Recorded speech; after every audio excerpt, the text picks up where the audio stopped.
action fanatics, welcome to another edition of the Bulletproof Podcast. Chris the Brain with you, and as always, I am joined by Chad Cruz. And Chad, we are getting towards the end of 2022. Only one more episode after this, and it's going to be a new year.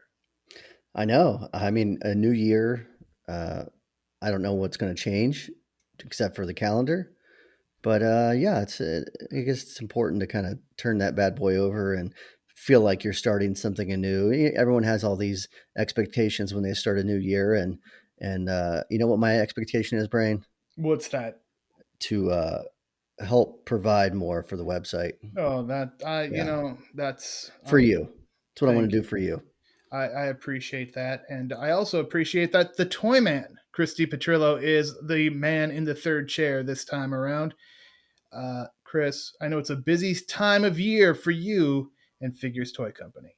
Yeah, we are getting swamped, which is always a good thing. We've got a holiday sale going on right now, which is valid on all of our items, including the newest releases, such as the Ultimate Referee action figure and the Rosemary from the Rising Stars of Wrestling. But even the bigger budget items, like the premium real scale ring and the steel cage playset, you can save 10% on orders under $200 with code FTC10. You can save 20% on those bigger orders, 200 and up, with code FTC20.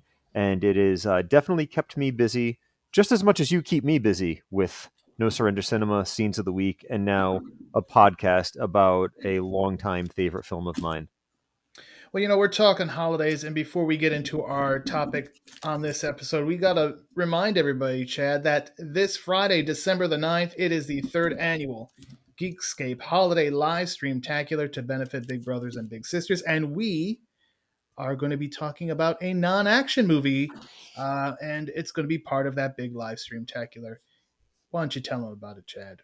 Yeah, I mean, the last 3 years, this thing's been going on, and it's just been super important for us and for everybody involved to help to get involved, to raise a little bit of money for the Big Brothers Big Sisters, because it's so important.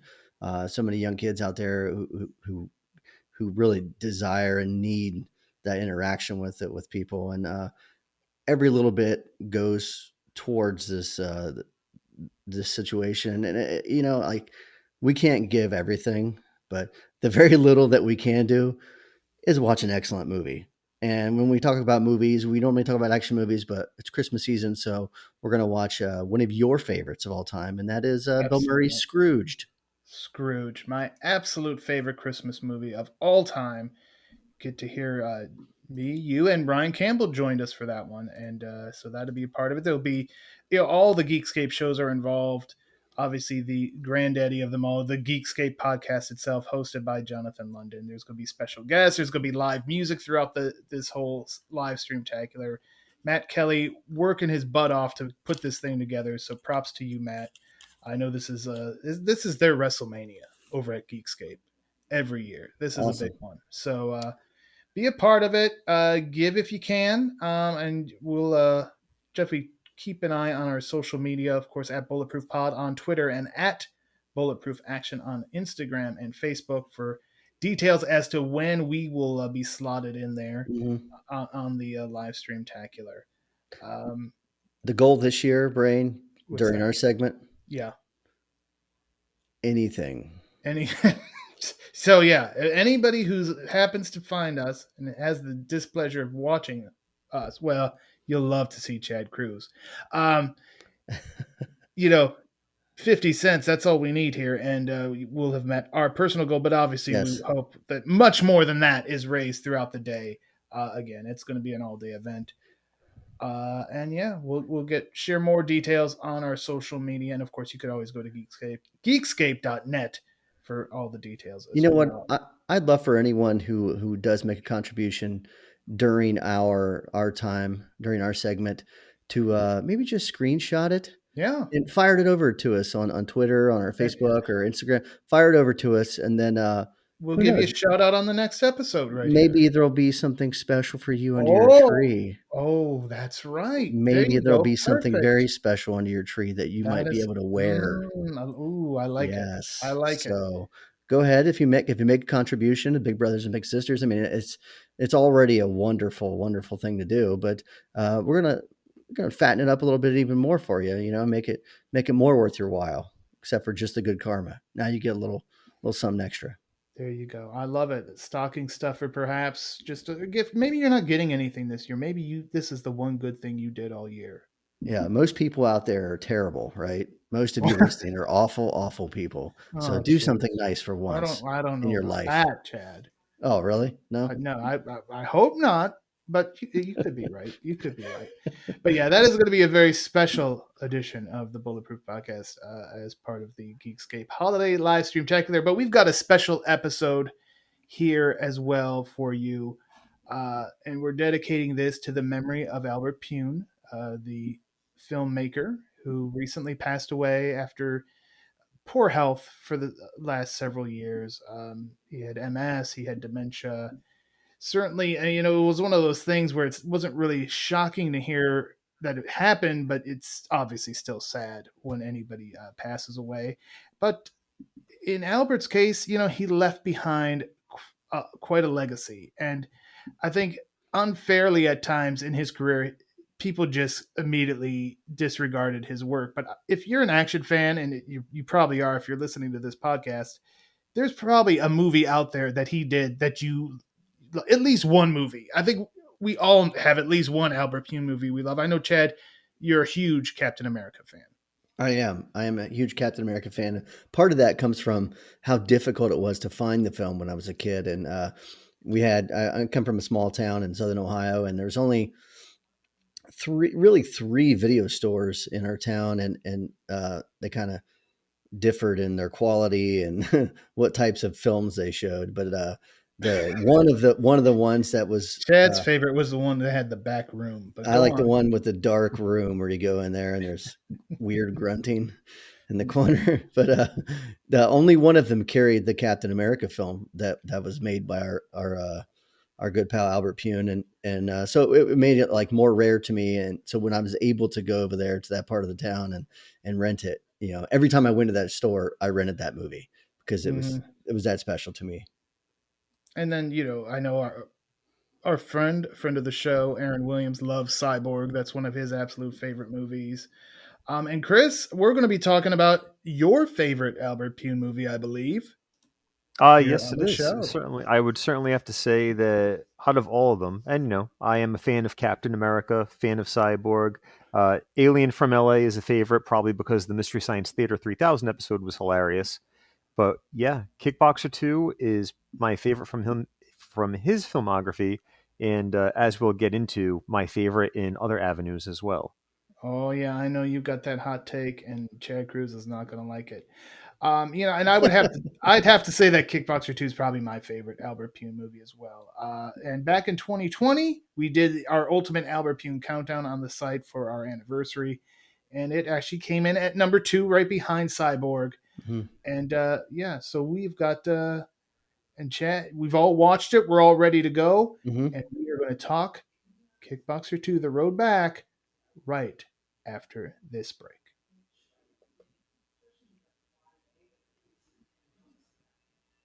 Chris the Brain, Chad Cruz, and the Toy Man, Chris DePetrillo, back with you here on the Bulletproof Podcast, dedicating this one to the memory of Albert Pyun. And we're going to talk about his movie, Kickboxer 2: The Road Back, released June 14th, 1991. The most notable thing right off the bat, Chad Cruz, we don't have any Jean-Claude Van Damme. He did not opt to return for the sequel. Instead, he decided to do Double Impact. So we get a new Sloan brother. We do. It's a bit jarring at first. I'm a lot different now than I was when I was, 7, 8, 9 years old when I first watched this. And when I was young, I did not appreciate the fact that this series went on without Jean-Claude Van Damme. But now looking back, I accept it much more.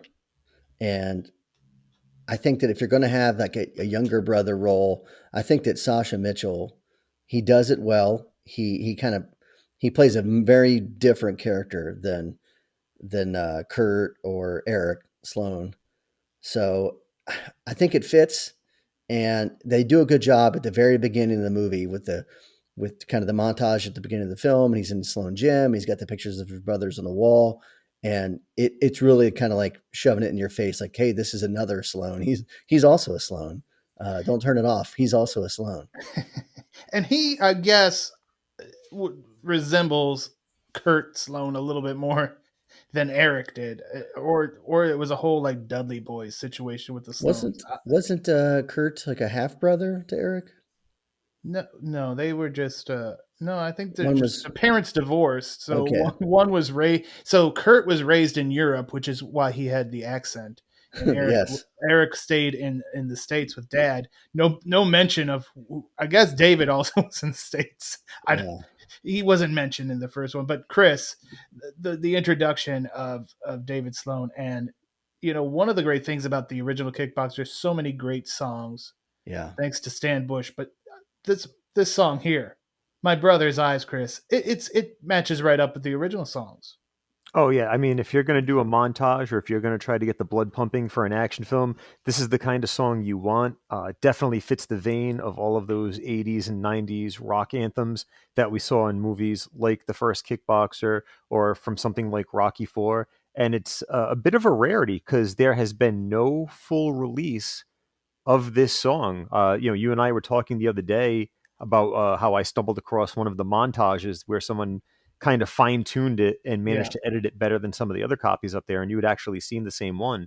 And that's probably the best copy I've ever heard of it, which is really just the opening credits on a loop, to the extent where you can actually hear the sound of David Sloan punching and kicking the bag in the copy that's on YouTube. Yeah, it's a great song, and yeah, hopefully somebody does release it. Put it up on my Spotify. I'll put it in my Bulletproof Action playlist instantaneously. I'll tell you that right now. Now there's a character, this young lady. She's credited as Lisa, but I swear they never called her Lisa in the movie. But that's what she's credited as. She's a young girl. She's a David Sloan loyalist, and she's bringing a pre 90210 Brian Austin Green by Sloan's Gym to show him what a champion looks like. And we get this whole blindfold trick, Chris, which kind of comes into play a couple times throughout the movie. Yeah, so David Sloan, he's like the do-gooder of the neighborhood, but for some reason, a lot of the street kids are not fans of him, and they think that all of his karate and mysticism and everything is bullshit. And Brian Austin Green calls him out on it, and he's like, "All right, tough guy, come on, take your best shot." And he does this little trick where he's blindfolded and allows Brian Austin Green to unload on him, but through the power of being a kickboxer, he's able to deflect the attack and show him that maybe he should watch his mouth next time. Never touched. David Sloan would make a good big brother. He would indeed. And you know what? He fills a lot of the roles that the Big Brothers Big Sisters does by bringing these kids in and giving them a place to sleep if need be, but also, providing that kind of that older, very much a do-gooder role. That, I mean, if I have one complaint about this movie, just at the very, like, the first 10 minutes of it, it's that David Sloan is just like too nice. Yeah, he's I'm real. Like, Kurt and Eric was like hitting on every chick that came around. They're getting shit faced. Like, yeah, he's a real chill dude. He is a very chill dude. And I do have to correct you, Brain, that this was not a pre 90210 Brian Austin Green, because 90210 actually debuted a year before Kickboxer 2. Got him. Wow. There 90210 debuted on Fox in 1990. Was Brian Austin Green? But this was a pre Step by Step Sasha Mitchell. Well, there you go. I wondered about that. I wasn't sure of that. This is when he was on Dallas, when he played J.R. Ewing's bastard son. Watching Step by Step, it probably affected the way I saw this film. And when I was 10, 11 years old, when I kind of returned to this movie and watched it again, and after having seen Step by Step, I probably liked it even less, to be honest. Yeah. Do you remember the episode of Step by Step where Cody had to teach Mark karate and the evil karate instructor was Dale Jacoby? I do not remember that. Yeah. Look that one up. Yeah. Mark went to a karate class and the shitty evil instructor was actually our buddy Dale Jacoby from No Retreat, No Surrender. How about that? And doesn't Dale Jacoby have a small part in this movie, I believe? I thought I saw his name in the credits. Or maybe he was just a stunt guy. But I will say...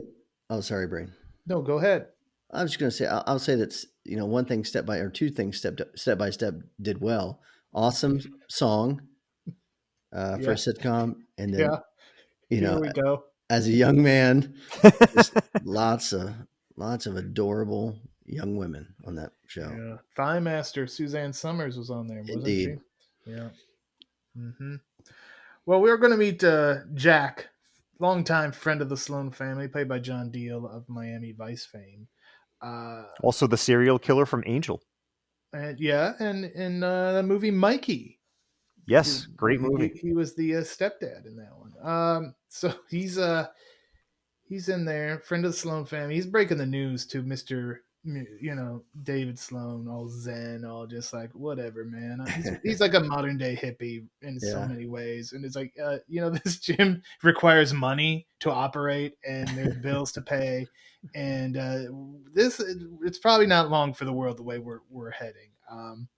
But that's not David's concern. He's about training the kids, teaching the kids, giving a place for these fighters who probably don't have a ton of resources, a place to work out and to hone their skills. Chad Cruz. I know. You know what really sucks is when you think about this film and the financial problems that David's going through with his gym.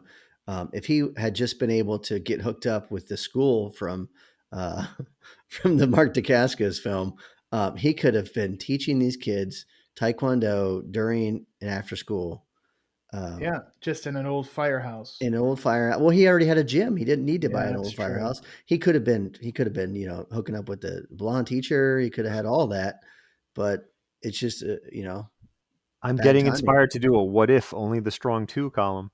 I like it. I Yeah, like it a lot. I like it too. I like, and anytime anybody on the staff says I am inspired to work, so I'm like, go for it. Brain, I've got like 12 drafts I started. know you do. I know you do. Some for things I'm Yeah, sure but we need you to write, not drink beer. Shoot. Oh, Chad Booze. Shoot. Chad Booze indeed. Chad Booze indeed. Justin Micaiah shows up, played by the one and only Peter Boyle. And he's kind of got a Vince McMahon type vision for what kickboxing could be. He wants it to be bigger, better, and badder than it's ever been before. He runs the UKA, which is the United Kickboxing Association for those in the know, and the world champion is a very familiar face to us, Chad Cruz. Neil Vargas, played by Matthias or Matthias, however you want to say it, Hues. Oh my goodness. Yeah. What a wonderful face to see on screen. As an action fan, you see, I always call Matthias, whatever his name is, Matty Hues. Anytime I get to see him on screen, it's just a joy. And I think the more that you hear from this guy, the more you see in interviews and such, he just seems like such a good dude. He's a one, yeah. What a wonderful guy. Wonderful guy. And what a great hand too, because you put him in any role in any movie, especially you think about these action movies he did early in his career and how little martial arts experience he had, and he looks great. Like he's got a great look to him, and he mostly plays a bad guy, which is perfect for him. So it's just great to see him show up in any film. And this, it's perfect the way you said show up, because it's almost like a sleeper role for him. You almost forget about him being in it because he's not in it for long. Right. And you think about obviously our David Sloan, and we'll get into some of the returning characters from the original. But yeah, you have him. He's not a big fan of David Sloan, basically because we find out that both the Sloan brothers beat his ass. But was Kurt, I guess this is a question I had, was Kurt like a professional fighter in the first one as well? I know obviously Eric was. It seemed like he was more like the tag along. So when did he fight frickin' Neil Vargas? The amateur ranks, perhaps? My exhibition bout. See, and my guess was the time between part 1 and part 2, because it's, and I can't. No, you're kind of burying the lead there, because in between part 1 and part 2 is when the tragedy happened.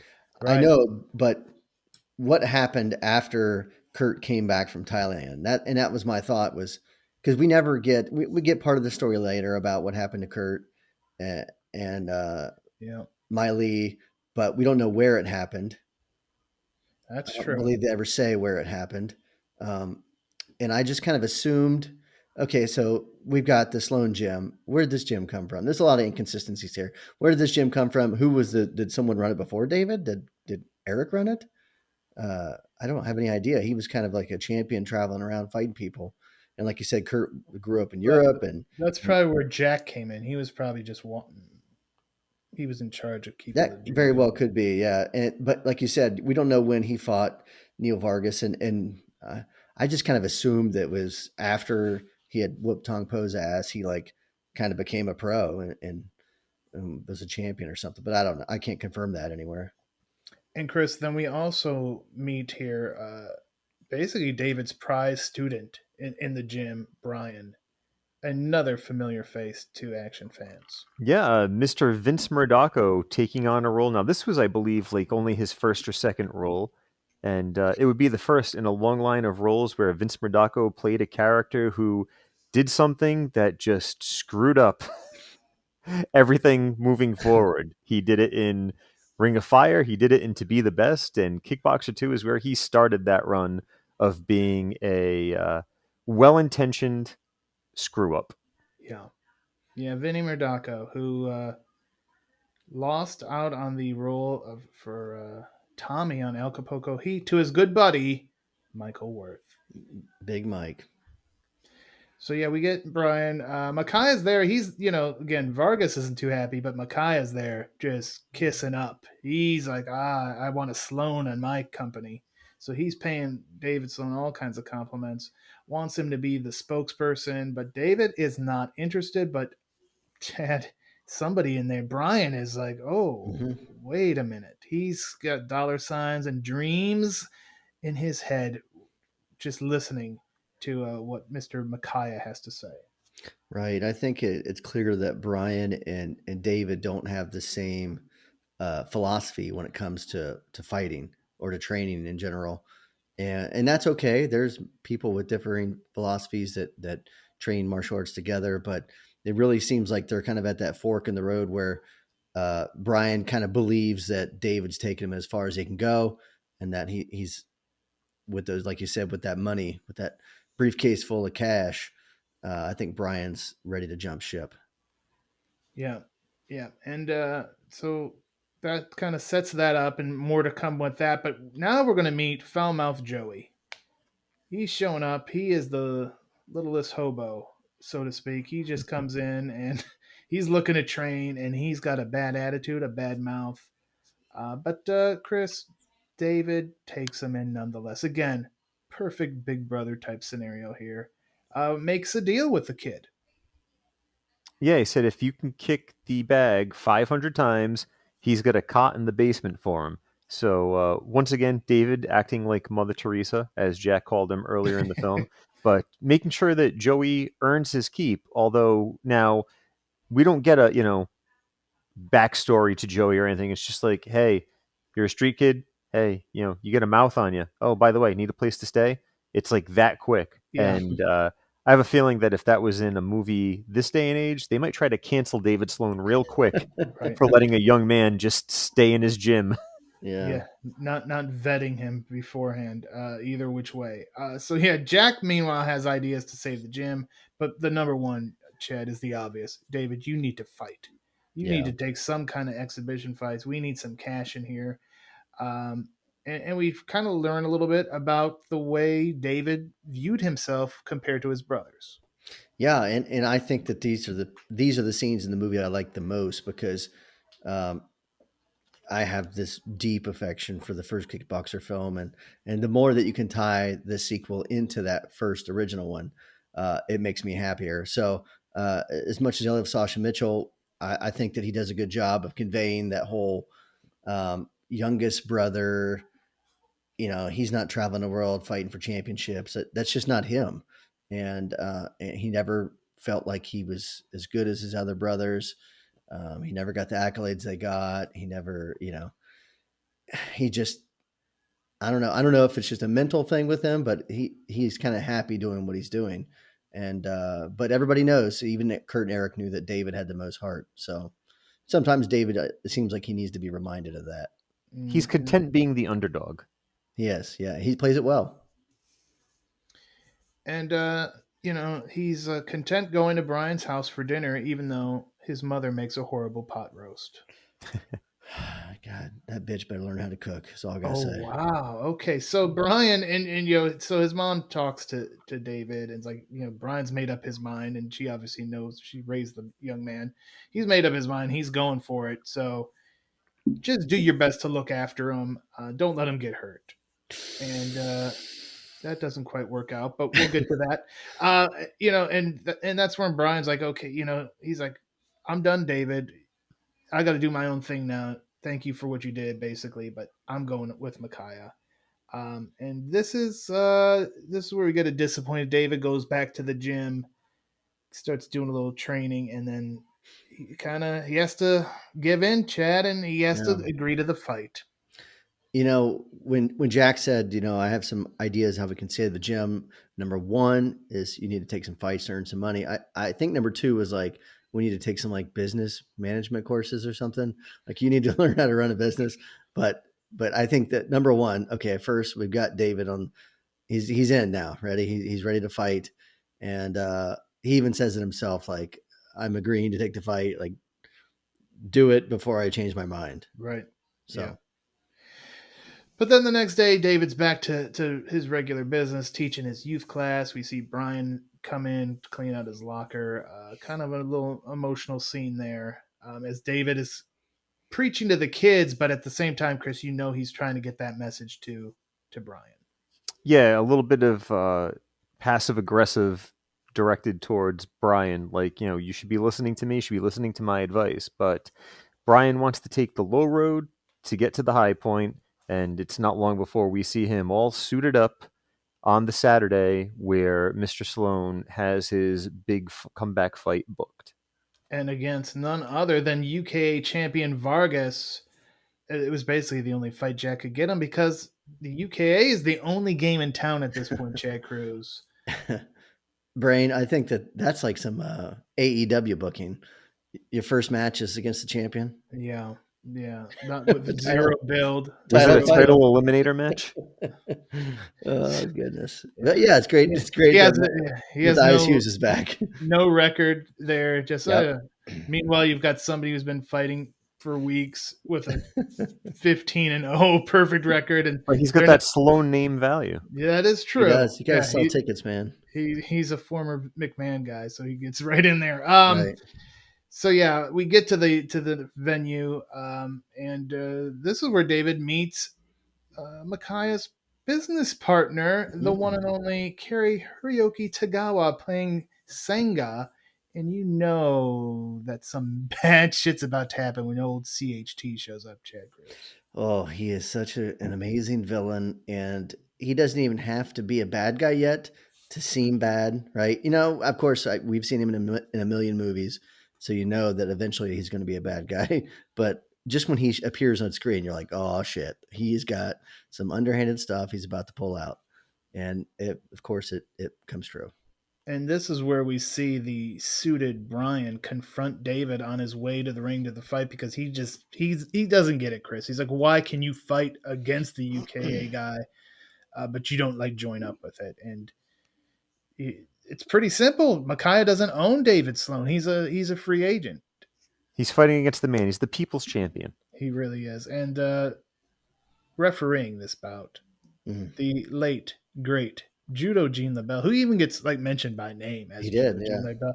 Most times he's just kind of there as the referee and nobody says who he is. But he's Judo Gene LeBell. He's in there. And the fight starts. David's looks good early, but you get Vargas taking over. But then we get David. Chris, he slows up. He slows up. I like at the beginning, though, when Judo Gene tells Vargas, none of your wrestling bullshit. Yeah, oh yeah. That's a good line. So that was a nice little inside joke. And Vargas also, for a kickboxing match, not wearing the normal kind of flowy, workout pants or kickboxing pants. He had on essentially what were wrestling tights. Yeah. Kickboxing in them. He has a very unique fighting style.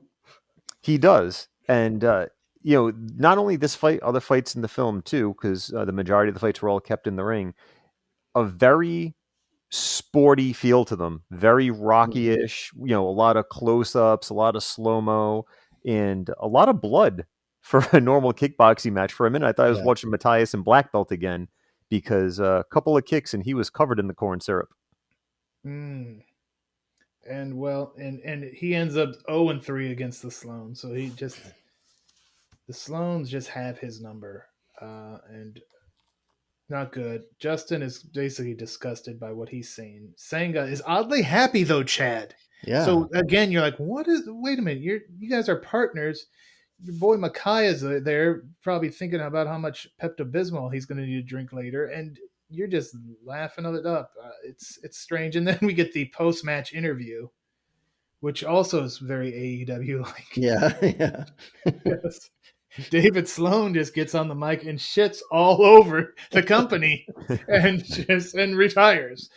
So he's just like, yeah, and there's nobody tries to stop him. He's just doing his thing. Makaya is pissed. Their sponsors now wanting out. Right. Bad press is already like, and this is even pre-internet. Could you imagine if this was man. social media this would have caught fire in Now, 2 seconds? Yeah, how much money did David make in this fight? If he can just retire after one fight, what is he? This ain't a Floyd Mayweather fight. He must have got he must have got like the Hogan deal. I don't know. I guess so. David Sloan is the CM Punk of UKA. he got a hell. Yeah, you're gonna still pay me. I'm gonna sit at home, you son of a bitch. All right, so yeah, we get that. Yeah. Now, but Sanga's like, okay, I don't care what the hell the guy said on the mic. You need to get him to fight again. And so it's obviously now that there's some real personal reason that Sanga is involved here. And we find a way. We find a way to make this happen. And it's a roundabout way. But a couple of masked goons show up at Sloan's gym. And Chris, they're not there for good reasons. No, we get some arson in a kickboxing film, and a couple of goons get taken out by David. He yanks the mask off one of them. Neil Vargas going from kickboxing champion to criminal, and unfortunately, David winds up getting shot by him. Vargas takes off. Next thing we see is David's in the hospital, and we get a little bit of exposition that young Joey did not make it out of the gym when it was torched. What a sad, sad day. Chad Cruz. It's hard to see. I know you're not a fan of arsonists. Not well, a lot of vacants out there. No, I'm not a fan, Brian. No, but no one really should be. But you're more directly affected by. It hits closer to home. Hits closer to home for me. Yeah, it does. And you never want to see a kid die, of course. In which we don't. Which we don't, but we hear about this kid dying in the film, but it does play a very important part in getting David off his back onto his feet and getting his ass back into a ring. And it's kind of at this point in the movie where I started to think, okay, David's already kind of been through a lot. I think he's going to need a little extra something to get him back, to bring him back from the bitter depths that he's in right now. And I just hope that maybe they find somebody who can do that.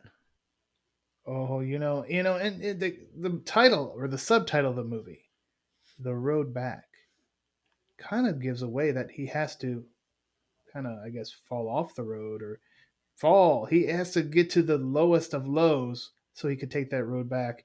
And who better to help him on the road back than Xian, Dennis Chow from the original. He is in. Xian really helped Kurt defeat Tong Po, and now here he is, basically, Chris, just to help David back to being able to walk again, just to get back into society. And now this was actually their first meeting as well. Right. Because while David's in the hospital, Brian actually goes to visit him. So I guess showing that he does still have some affinity for his friend there. He's not going to be a total dick about it. But you hear him, he's like, they're bringing in your brother's trainer from Thailand to help you. And David is not as receptive as one would hope or one would think that he should be.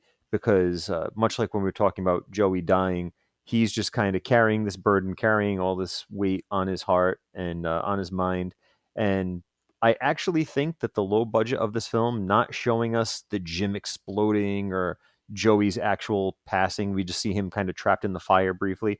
I actually think that kind of adds to the emotional level that we're watching David walk around at, because we know what he's feeling. We can kind of feel it because he's exuding it. He wants no help. He wants nothing to do with anybody.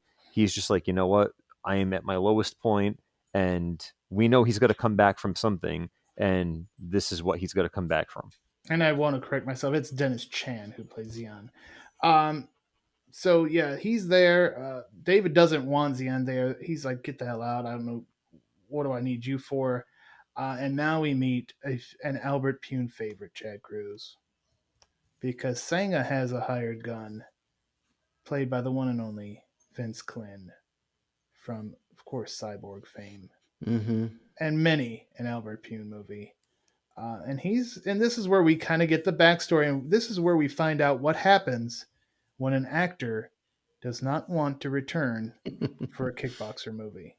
Yeah, Vincent Klin. The I forget what was his name in Cyborg. It was like a Fender or what? Fender, yeah. Was he Fender?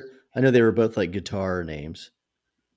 But yeah, very, very cool actor in Cyborg, and a much smaller role in this one. Like you said, he's the hired muscle, and but a crucial part in the film here, where we get kind of the reintroduction of Tong Po, and that connective tissue between the first film and this film is kind of even stronger here, because Sanga tells him the story. Tong Po, after his defeat at Kurt's hands, he wanted a rematch. And Kurt's like, go to hell, I'm not doing it. Right. And then they meet, I believe it was like on a pier or something. Like it was like a train platform or something like that. Okay. And so, allegedly there's a whole scene, a whole fight scene out there somewhere that's supposed to be remarkable, but they said it was too good. It made the finale look too bad, because the scene between Tong Po, Michel Qissi, and whoever it was playing Kurt here was really, really good. So they had to pull it from the film. Which would have been interesting to see, because what we do see is we see that Tong Po, bloodied, basically shoots Kurt right in the forehead. And yeah, you ain't coming back from that. It's hard to dodge those bad boys when they're coming right at your forehead. But the fact that Tong Po never got to reclaim his honor from getting his ass whooped at the hands of Kurt Sloan. But now Sanga found out about young David here, and they kind of went about this whole process of, getting David back in the ring, and, ruining his life and all that shit, Right. And killing an actor that looked nothing like Jean-Claude Van Damme. Yeah, that was tough to see. The three of us could all be considered Sloan brothers if this is what we're going on. And Sanga also knows how important Brian is to David, or at least was to David.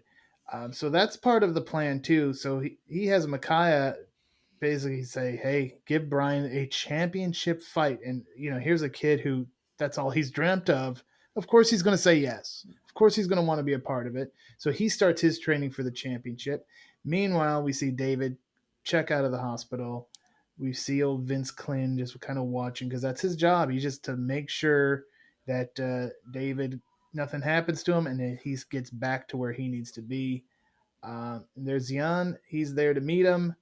Once again, David's like, what are you doing here? You knew my brother. You don't know me. Get out of here. And then I love this part. We get a feeling sorry for yourself montage, Chris.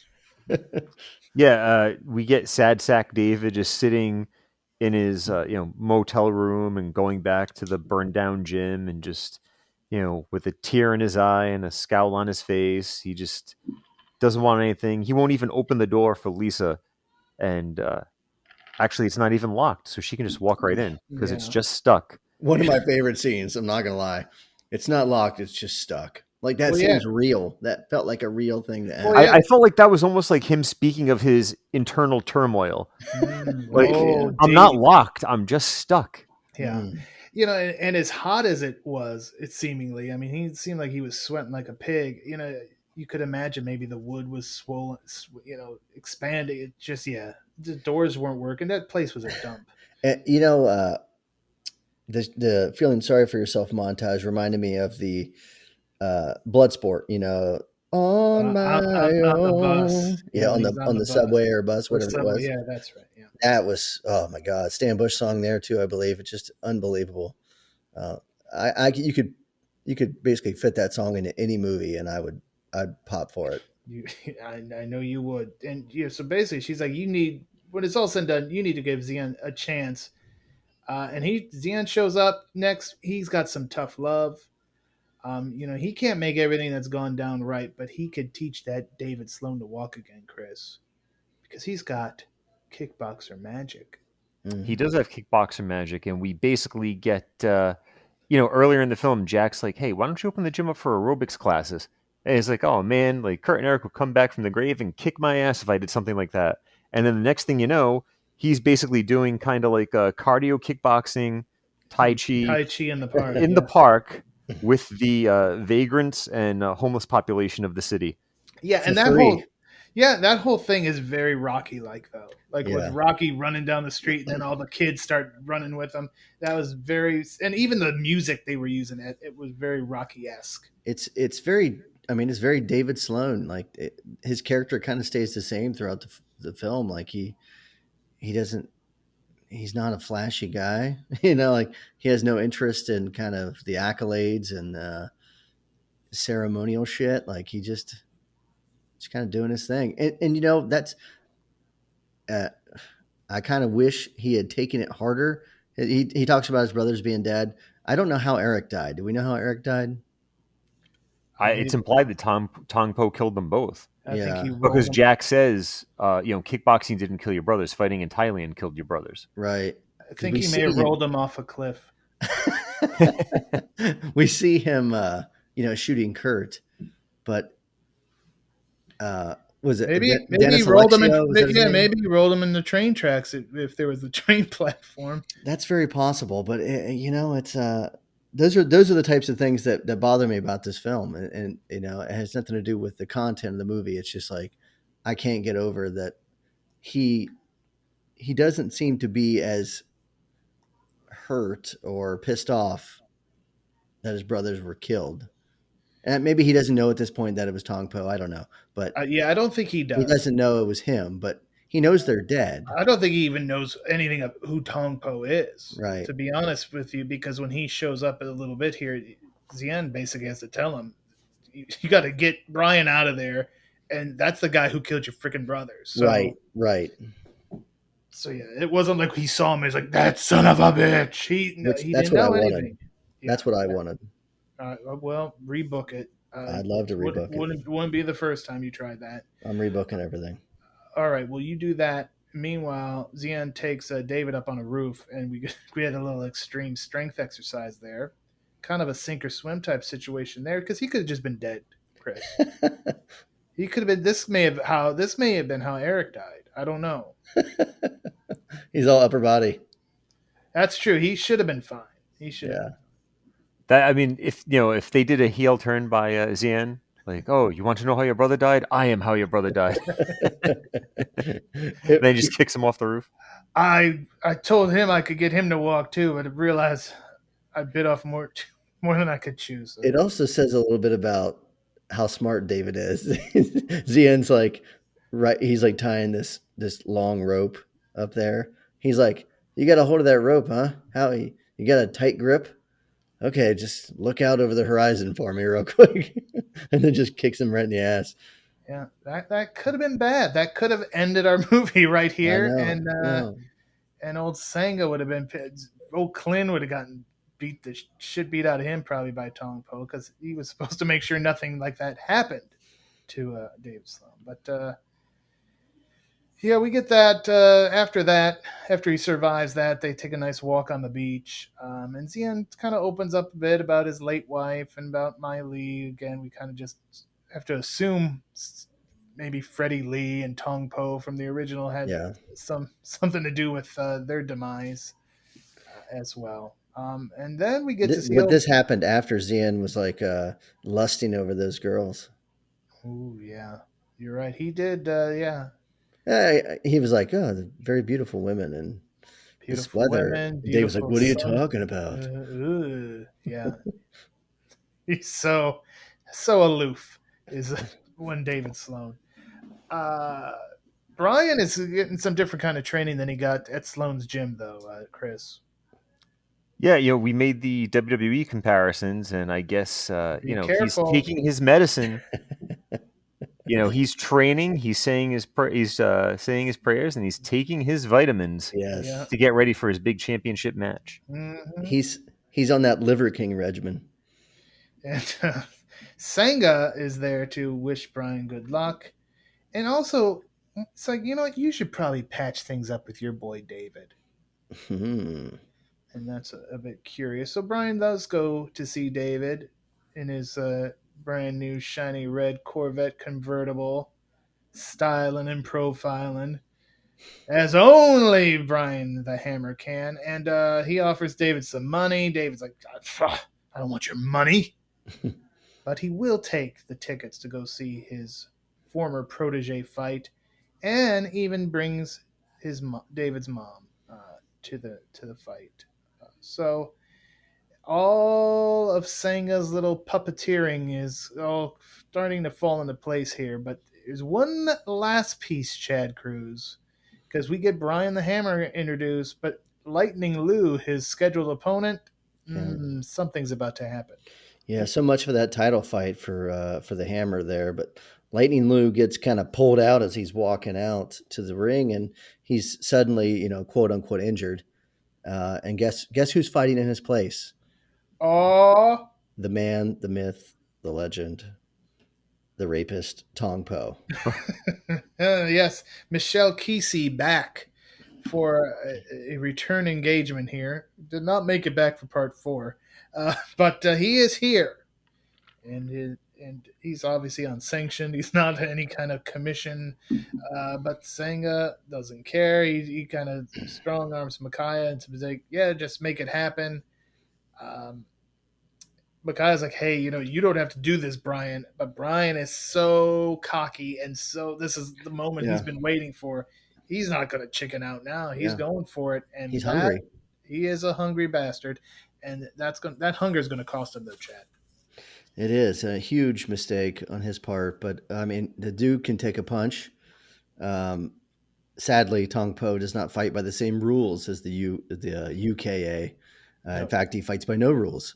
He's kneeing the dude, he's fucking elbowing him and headbutting him, and he does everything but punch him in the dick, essentially. And Judo Gene LeBell is kind of like, hey, don't do that. They Does the UKA only have one ref? I think so. He's so tired. And it's Judo Gene LeBell. I mean, if you're going to only have one ref, it might as well be Judo Gene. Judo Gene LeBell is the guy you want. But he gets Royal Rumble eliminated after a while. He just gets there's no doubt he got eliminated. There's no is he gonna hang? No, he just gets dumped. That's a hell of a stunt. And I heard that. I think Qissi got hurt doing that. I think I read somewhere that Michel Qissi got hurt, like throwing Gene LeBell out the ring. But LeBell, like, he sucks as a ref in this fight. Like, he ruined this fight for me because he is just elbowing him in the face. Well, he's dead now, Chad. So I know that's fine, but he sucked as a ref, and they really wrote him into a corner on this one. Yeah, but, and David tried to go down there. I mentioned that earlier when Xian sees that it's Tong Po. He's like, you need to get Brian out of there because this is a killer. Yeah. Literally, he is a killer. It's not I'm not hyping him. He killed your brothers. So David gets there. He's being dragged away from security. Which is that would be a great where you go to commercial. Oh my God, he's going on. Well, Saturday night's main event returns right after this. It would be perfect right there. But so we do that. Brian's rushed to the hospital. The athletic commission just is like, Micaiah, you're done. You're out of the professional kickboxing business. Sanga does show up with a nice severance package of sorts for Micaiah to go away, and that's the last we see of Micaiah. Kind of one other guy who just disappears, kind of like Vargas. Although Vargas one would assume probably got arrested for the arson and the Well, potential. they said that one time he's like when That they David kind of like heals investigated. up, and he's like, oh, Vargas acted on his own. Yeah, so But that's all you hear. You don't hear that he went to jail. Like, how did you know Right. Vargas did it? Yeah, Like, you don't really you get got to any assume clarity. he's at least in the system at this point and Right. awaiting trial. Maybe we could do a spin-off of what happened to Vargas after this. Like in jail, did he start a kickboxing league? Oh, There we go. I like that. Another what if. I was just going to say that the characterization of Micaiah is kind of all over the place, because first he's kind of like the greedy evil promoter, Mhm. and then he's telling Brian, you don't have to take this fight. Right. And then he's in the back and he's like, just get out, leave me alone. But then he takes the payoff and he's like, hey, all right. Yeah. So it's like he's a man of many emotions, Mr. Peter Boyle. He's a chameleon. He certainly, whatever the mood is, he just matches. He was certainly not the jovial Jocko Dundee from Johnny Dangerously here. he is a money over everything kind of guy. There you go. And I mean, he takes Brian to his house at one point and shows him like, oh, it'll do, it's fine. And it's like this sweet mansion with this big pool and all these hot chicks swimming in it. Oh yeah, there were. So Brian doesn't make it, and for whatever reason, Sanga is there, just milliseconds after he's pronounced dead, and Kurt, you got to fight in 2 hours with Tong Po. I mean, Sanga had this thing well planned out, Chad Cruz. Yeah. I also love this scene. I love that everything at this point is going as planned, for Sanga, because, he's got the fat pockets to back all this up. He's got Micaiah in his back pocket. He played him like a flute. And now he's coming into this is it, right? For him. This is his plan. Yeah. coming Kenny to fruition. Loggins said it best. This is it. This is it. I love Kenny Loggins. I just, CHT, I'm going to call him that. He does a fantastic job. And every scene that he's in, I enjoy. And if there's one thing this movie, well, there's many things this movie does well, but it has so many cool actors in it and so many noticeable faces. Albert Pyun, as a director, gets every last penny out of every budget that he has. And he gets a lot out of actors, and he goes back to actors a lot, which is a good thing because he always used good people. And I think that CHT showing up there at the very end and saying like, you got 2 hours and then you're fighting Tong Po. Like everything is falling into place. Even Xian like being there and playing his role, playing his part, even though he didn't exactly know why he was there. It all makes sense, and it really kind of comes to fruition here at the end. Yeah, I'm glad you brought up Pyun's penny pinching filmmaking style, because I think he did such a good job with the budget. That's how he made the Blood Match movie. Yes, because he had leftover money from this, and they had used the same arena for most of that movie as well. So pretty much all of that movie. Yeah, I think it was. Yeah, there was maybe one scene outside, and everything else was inside that the Bren Event Center. There was an interview with Christopher Lambert when he was talking about Albert Pyun, and he said, he was just this amazing director and had so much energy, and he felt like he was in 5 places at one time, talking to everybody on set, and he would shoot a film in like 7 days, and we were like, please, Albert, just like take 15 days, like just let it like stretch it out longer, and we'll have like an even better film. We'll make a freaking masterpiece. And he's like, no, he just wouldn't do it. He would just like shoot the film and be done with it and be on to the next thing a week later. You could see why he, ended up with Canon for some of his movies, because they love that. That was their style. And so yeah, we get the final fight, and much like from the first Kickboxer, we get the fist in the glass, which is just amazing. That is one of those things that just stuck with me forever, to the point when I had my big match between Terry Gordy and Ole Anderson inside a cage made of wood and steel at Texas Stadium. They did the glass fist gimmick there as well. Gordy vanquished the evil Ole Anderson, for anybody wondering. He was a 10-time champion for me. He was great. Gordamania ran wild in my Fed, which was owned and operated by good old JR. So yeah, we get to the big fight, and it's no rules, Chris. Basically, until one man can no longer continue. So Texas Death almost. Yeah, Last Man Standing, Texas Death. Uh, I was gonna say one fall to the finish, but that is not what I intended to say. But basically, this is it. This is what it's come down to. And and David takes quite an ass kicking in this one, Chad. He does. It's not looking good for him. It's looking like Tong Po is going to get his honor back. Mm-hmm. Yeah, it's looking that way for most of the fight, and then as we've seen before in the past, and we even heard from David. He said this when things are darkest, something about seeing. I don't remember what it was. It inspired him to do the blindfold trick. Yes, it inspired him to do the gimmick where he's blindfolded. So Tong Po starts throwing blows, and he's dodging them and ducking them, and like the Matrix, and then all of a sudden, he Sloan's up again, and hands out an ass whooping.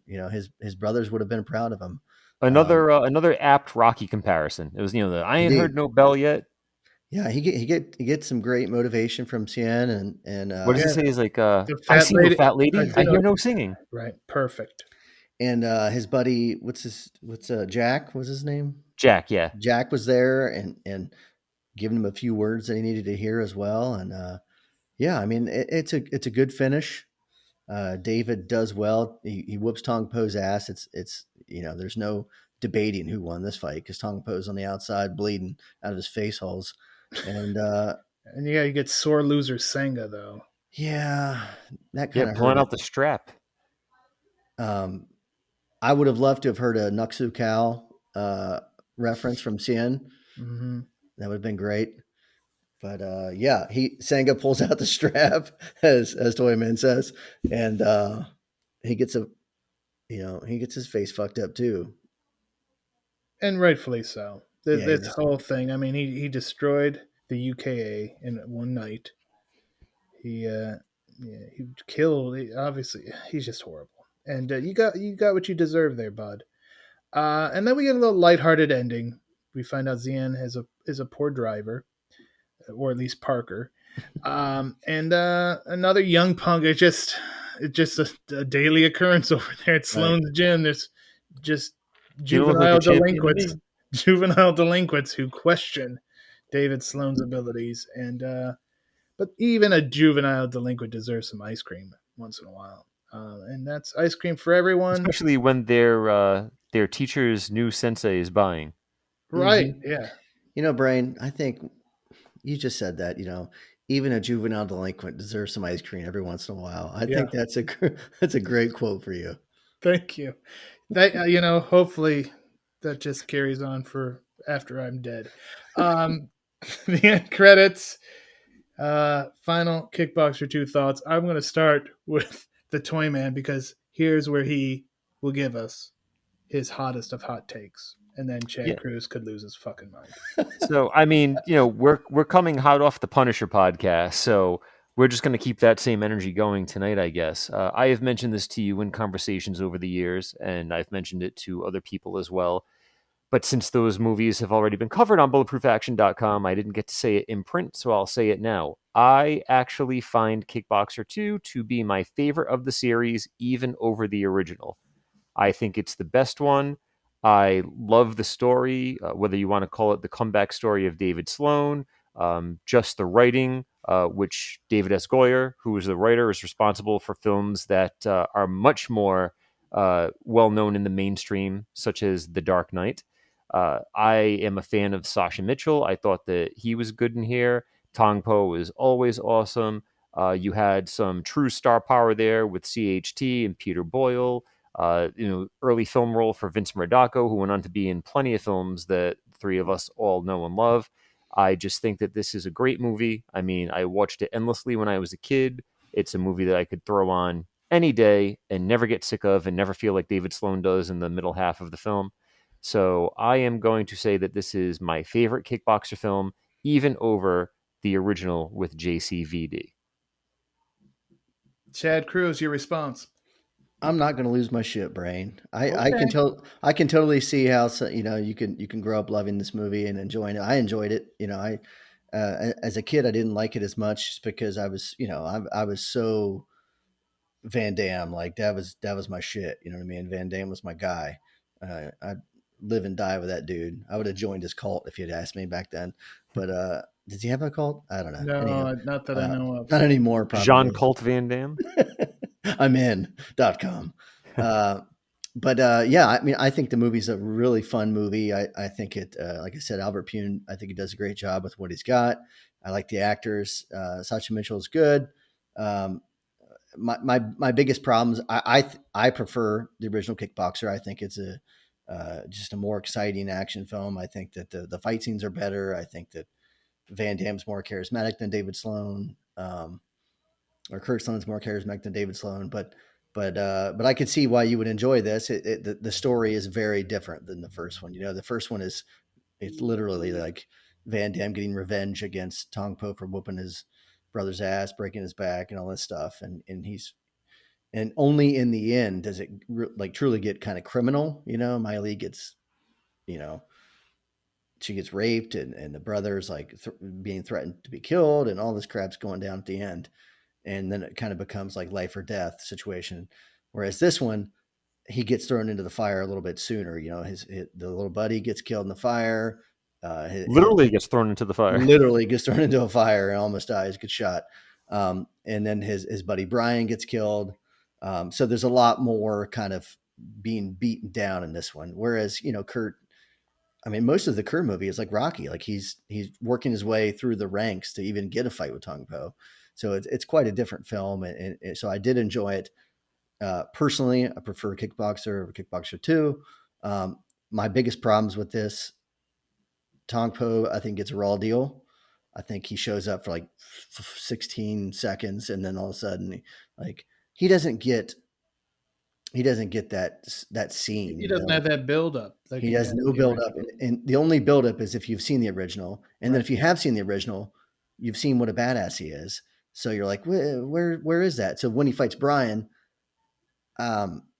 he kicks the shit out of Brian. Brian takes all this punishment, like an insane amount of punishment, and he's just like standing there getting kicked in the face and elbowed in the face and kneed in the chin. I'm like, this dude won't go down.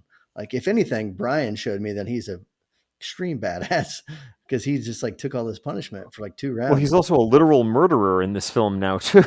He is indeed, and he's I mean, he's a criminal kickboxer here. And he gets worse throughout the films. In the next sequels, he just gets worse. Yes, I mean both in status and in portrayal because of the way that he looks obviously. In Part 4.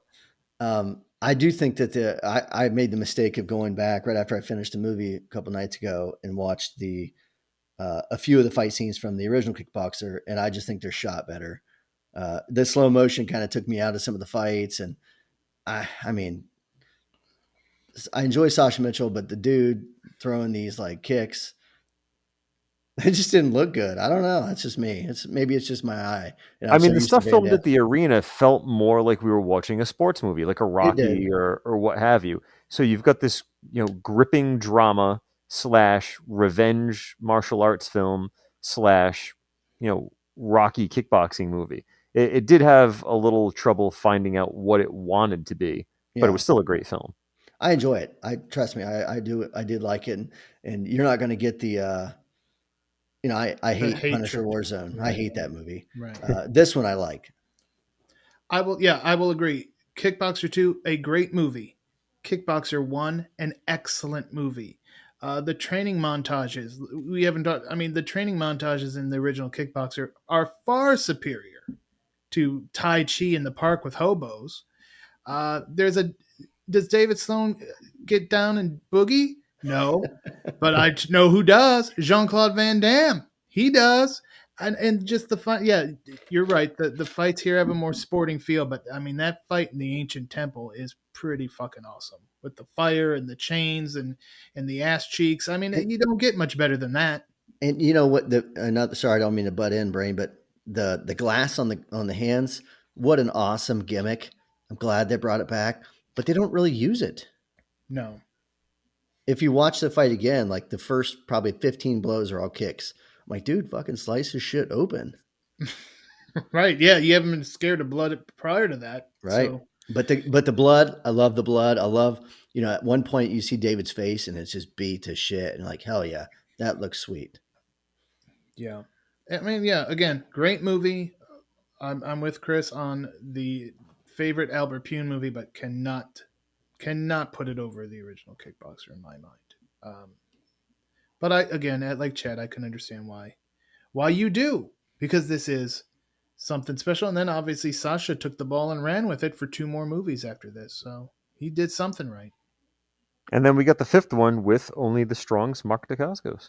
And obviously Sasha did not want to go there, so they killed him off for that one. Yeah, 'Cause he again, was killed in shadow boxing in the opening sequence. you don't return. We're just burning that bridge. We're not gonna say like maybe one day we can have a super all-star kickboxer team with every kickbox. Nah, no, fuck you. You don't want to come back for our movie? You're done. Out. So think about that, Elaine Moosey. If they keep asking you to do kickboxer movies, just say yes. Because if you say no, they're going to kill you. Oh, yeah. All right. We are going to kill this episode. We're going to wrap this up. I should say, we're not going to kill it. I think we killed it in the positive terms. Mm. We really killed it with this discussion. I think it was a good discussion here about Kickboxer 2. And we are going to wrap up this episode right after this.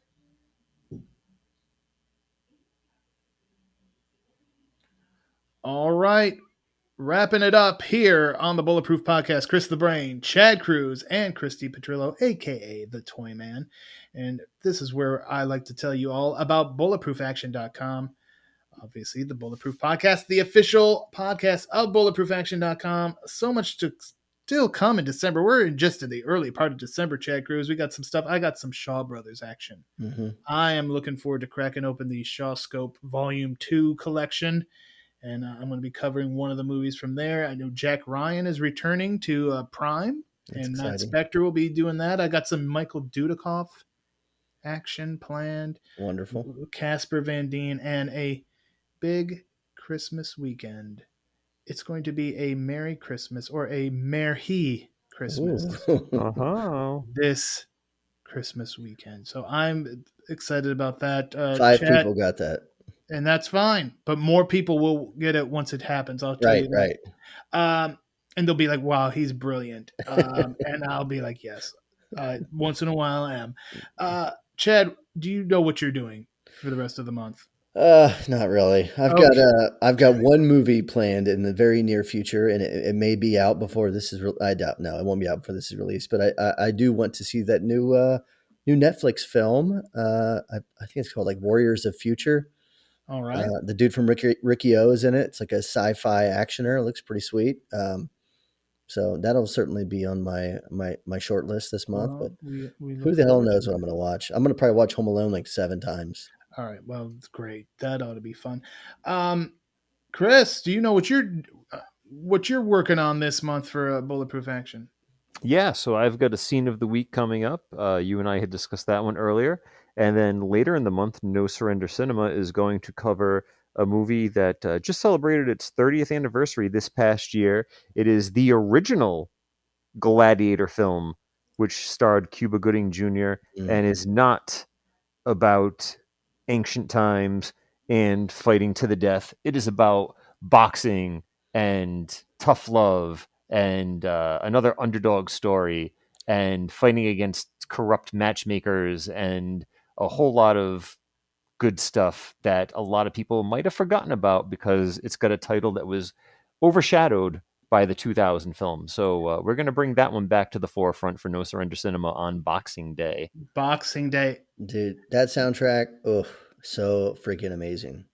Yeah, you like that seal that kicks things off. It's a fantastic song, yeah. It's good. So there you go, Boxing Day, Merry Christmas. We've got a lot going on. Chad Cruz is going Netflix crazy. What about recently covered Violent Night? Check that one out. That one's up on the site. That was a fun one. I think a lot of action fans are going to love Violent Night. It is indeed violent. It is gory, and it is just a wonderful piece of business. So, and it's at night. It's at night too. It is. It took. It was at night, Christmas Eve night, no less. Santa's busiest night of the year. And again, we said it at the top of the show. Busy times over at Figures Toy Company, figurestoycompany.com, of course, for all your figures needs. And if Chris, you want to give them those codes so they could save some cash this holiday season, which is always a welcome thing. Yeah, head on over, do your shopping. We're getting everything out ASAP, so you'll get it in time for Christmas. Obviously, the days are winding down as you're listening to this, but use code FTC10 to save 10% on orders that are under $200. Use code FTC20 to save on orders $200 and up. Many items have free shipping, especially some of the larger play sets and some of the newer items like the Ultimate Referee. But whether you are a fan of DC Comics, Scooby-Doo, Johnny Quest, Kiss, The Three Stooges, Evel Knievel, or the world of wrestling, we've got a little bit of something for everybody. Lots of stuff in stock and a whole lot of amazing new items coming your way in 2023. So stay tuned to Figures Toy Company social media for all of those updates. It's at Figures Toy Co. on Twitter, Figures Toy Company. Just look up the company name on Instagram and Facebook for product showcases, any sale updates, in-stock updates, things that are close to selling out that will become collector's items, Scooby-Doo figures, hint, hint, and a whole lot more. And Chad, you'll be happy to know that Ultimate Referee looks nothing like Judo Gene LeBell. Well, I love Judo Gene LeBell, but he just did a god-awful job as a referee. Yeah. And, while we're on this Christmas kick, next time, Chad, it's going to be our Christmas episode, and we got your boy Ian returning, and we're talking some Batman Returns. He's very excited. I will say that for sure. He's been very happy to contribute when he's been asked to. When it comes to the soundtracks, articles that we've been writing, and any lists that we've done, but his wheelhouse is Batman. He lives, breathes Batman. He talks about it constantly. All his shit's got bat symbols on it, and all his tools have like Batman names. He's a big nerd for Batman, so I think he's prepped and ready to go at a moment's notice. Well, you make sure to give him those Figures Toy links because there's some Batman shit. I did. Actually, I just pulled up when he first mentioned the code at the very beginning. I pulled up the website as we were talking. I wasn't really listening to what you guys were saying, so I went ahead and pulled up that website. That's natural. and there, before I even inputted the codes, there was already like 10% discounts on some of the stuff that I was looking at. So I was pretty thrilled. So I'm excited to stuff some stockings with some of these gifts. There you go. Much appreciated. Please contribute to my paycheck. Yeah, because he has his own toys he's got to buy after that. And again, don't forget, Friday, December 9th, the 3rd annual Geekscape Holiday Livestream-tacular to benefit Big Brothers and Big Sisters. We will be talking Scrooged on that, and we'll get you more details. Follow us on social media for those details. Again, at Bulletproof Pod on Twitter, at Bulletproof Action on Facebook and Instagram. And anybody have anything else before I wrap this thing up? I think we should wrap it up like a Christmas present, sir. Okay, there you go. That's a nice pun. And it's been nice talking to you guys again. And I want to thank everybody for listening. And as always, stay tuned for more of the Bulletproof Podcast.